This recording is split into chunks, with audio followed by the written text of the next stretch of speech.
할렐루야. 지난밤도 주의 날개 품 안에 품어주신 하나님을 찬양합니다. 오늘도 함께 주님과 동행하는 기쁨으로 충만한 여러분의 삶이 되시기를 진심으로 축복합니다. 오늘은 시편의 말씀, 출애굽기의 말씀, 그리고 사도행전의 말씀 중에서 사도행전 7장 30절에서 40절의 말씀을 중심으로 해서 내가 서 있는 곳은 거룩한 땅이니라 라고 하는 제목으로 함께 말씀을 나누려고 합니다. 오늘 우리에게 주시는 하나님의 말씀은 사도행전 7장 30절에서 40절까지의 말씀 중에서 30절에서 33절까지의 말씀만 봉독하도록 하겠습니다.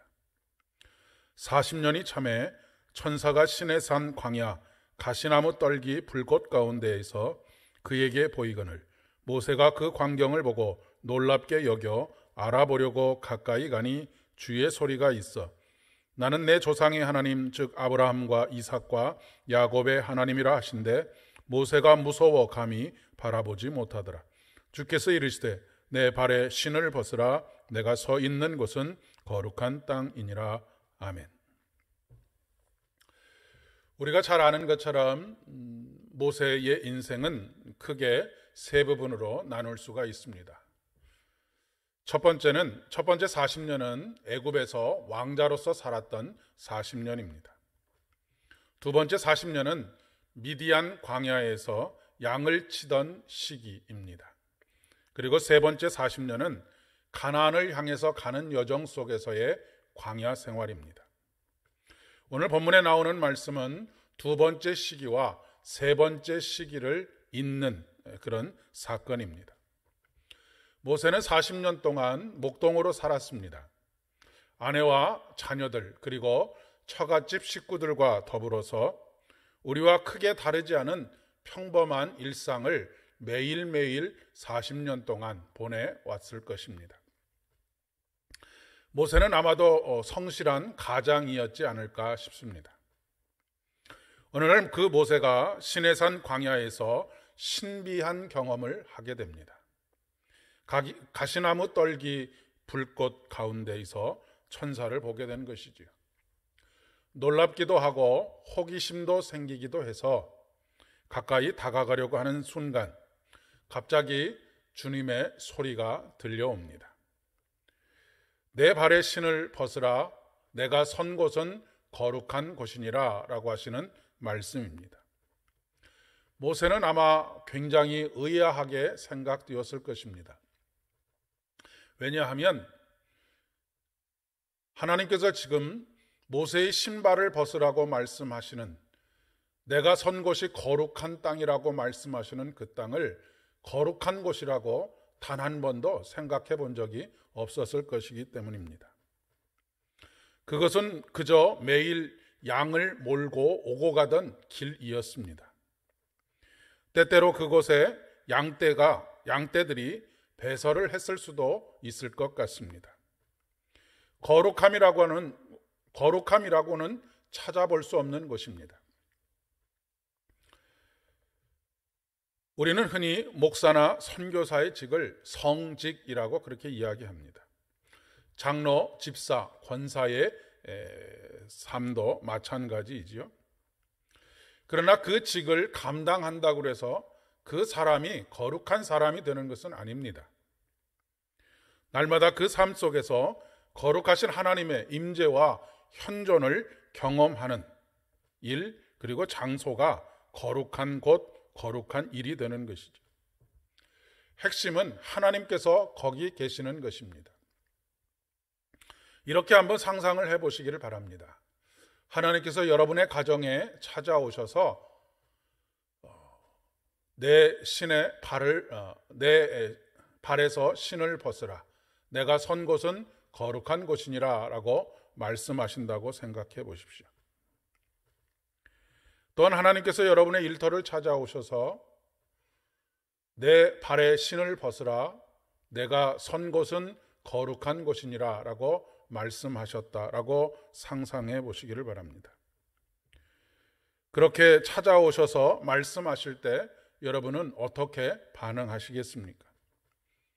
아니요, 하나님, 저희 집은 너무나 지저분하고 저희들의 부부 관계도 그렇고 자녀들과의 관계도 그렇고 여러 가지 관계들이 참 내놓을 만한 것이 아무것도 없습니다.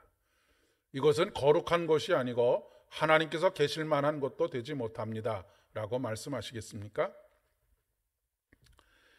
또 여러분의 직장에 찾아오시는 하나님, 그리고 발에서 신을 벗으라고 거룩한 곳이라고 말씀하시는 그 음성을 듣고 하나님, 여기는 전쟁터와 같습니다. 속임수가 난무하는 곳입니다. 그러니 하나님께서 계실 만한 곳이 되지 못합니다 라고 말씀하시겠습니까? 그러시면 결코 안 됩니다. 오히려 모세와 같이 그곳이 양떼들의 배설물도 있을 수 있고 날마다 아무런 생각 없이 오가던 곳이라고 할지라도 그곳에서 신을 벗고 그곳에 임하신 하나님께 두려움과 경외심을 가지고 엎드려야 합니다. 정해진 어떤 것이 거룩한 것이 아니라 하나님께서 찾아오신 곳, 하나님께서 찾아오신 사람이 바로 거룩한 곳이요 거룩한 사람이기 때문에 그렇습니다. 그런데 우리는 어리석게도 이런 곳에는 하나님께서 오실 이가 없어 라고 생각하거나 하나님께서 오시기에는 이곳은 너무나 더럽고 추악한 일들로 가득 차 있어 라고 그렇게 단정적으로 생각하는 경우들이 참으로 많이 있습니다. 그런 생각들이 혐오와 차별을 가져옵니다.